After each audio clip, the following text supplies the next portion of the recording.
ರಾಗಿಯ ಮುದ್ದೆ ಮುರಿಸಿ ಉಪ್ಪೆಸರಿನ ಖಾರ ಕಲಸಿ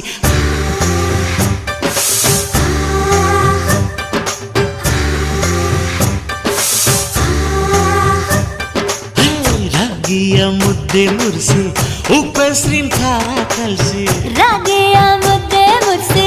ಉಪ್ಪೆಸರಿನ ಖಾರ ಕಲಸಿ ಬೆಳ್ಳನೆ ಬೆಳ್ಳದಿಂಗಳಲ್ಲುಂಡೆದ್ದು ಉಳ್ಳಾಡೋದು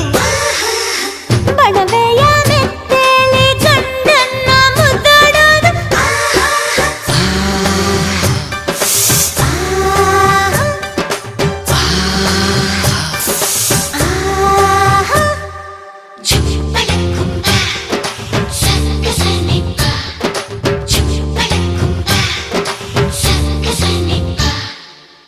ಪಿಂಡಿಯ ಬೆಲ್ಲ ಕುಟ್ಟಿ ಹೆಂಚಗಲ ಒಬ್ಬ ತಟ್ಟಿ